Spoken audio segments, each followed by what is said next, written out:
carrying on from last week's video, this one we're going to dive into mid-side EQing and just get a little more detailed on the EQing we were doing.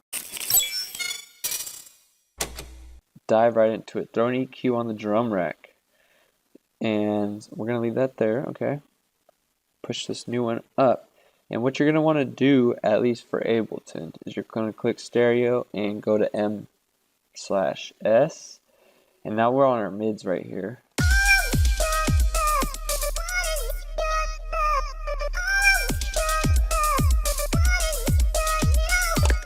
And I really just kind of keep the cuts the same. The only really thing I do is I kind of take out the mids of the highs. And in return, I go to the sides, and that same area, we're going to push it up a little bit. Just a little bit, not that much. So we're taking these frequencies out of the middle, and we're pushing those frequencies out on the outside. So it just gives a little more depth of the lows and highs. And then same down here. You really kind of don't want the lows down here, so we will do the cut to like about 200. You know, you kind of, maybe even higher just because it bleeds through. But we'll do it at 200 right here. So now the kick is not in the stereo, it's pushing it down in the middle, and as well as any other instruments that end up hitting here, which I think a couple of the perks do and stuff. So they're not going to be wide out there, they're going to be more in the mid, not so much on the sides. Although it does not guarantee that it is mono when you do this. It just takes out those frequencies. And even then, like I said, it bleeds through, as you can see down there.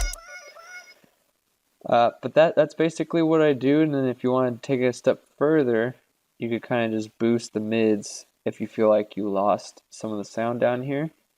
And that way it won't be out in the sides when you're boosting the mid.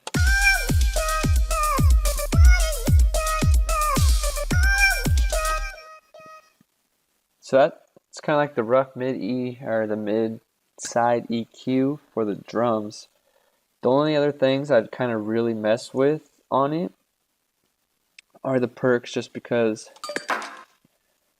they're not necessarily, you want a mono, and they're not necessarily huge and wide.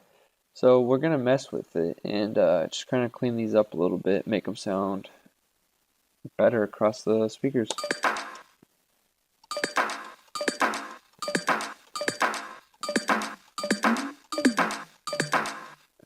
That's kind of like the lowest I would want right there. And then I'm going to boost it a little bit.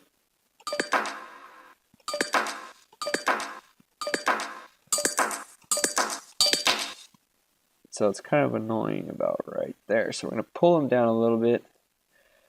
The sides again, 5, flip it, just do a little bit.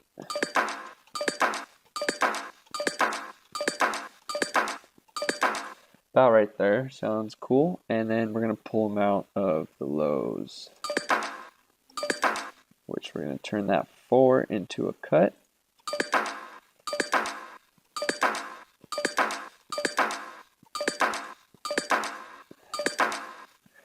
And then we're going to boost it a little bit up, because it did kind of sound good when it was a little wide in the low mids. So we're going to push it up.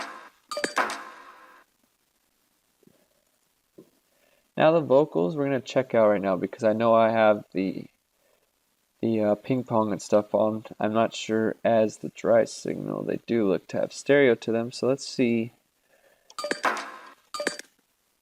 Yeah, it would help if I wasn't on this track. Alright.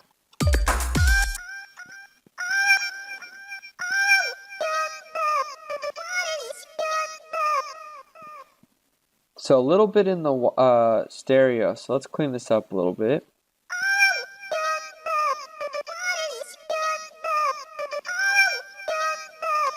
Because I do want the vocals, you know, in the mids, but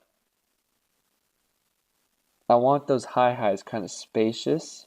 So what I'm going to do is kind of pull it in. Let's play it.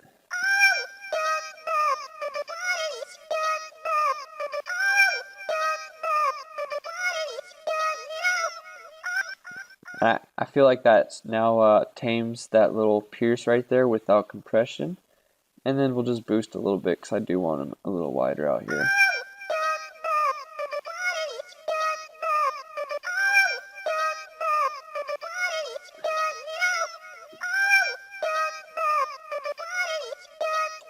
And we're just going to leave this on because, as you can see, there's really nothing to cut off. So we'll just leave it as is and keep it, whatever bleeds through until it becomes a problem. So that's basically mid-side EQing. You don't really need it on everything, you just kind of need it on the main elements so you can space out your main elements so they're not fighting. And then everything else is just to your taste and kind of what you need and what you hear fighting with it. It is going to eat up some CPU because, you know, more processing CPU. So you could reflatten these, do whatever you need to do to keep it running, but just be aware that sometimes just because you EQ'd the sound doesn't mean it's good there. Like sometimes you need to EQ out the low mids and the sides too. So you need to take it just to that next step. Anyways, I'll see you guys in part 3 of this series in next week, which is going to be opposite EQing, which will add a snare into this loop just so I can show you guys better, and as well as with the kick and sub we will mess with. So, and possibly the hi-hats too with the snare, just to see what we're working with. So I'll see you guys in part 3. Don't forget to like, comment, and subscribe, and I'll talk to you guys in the next video.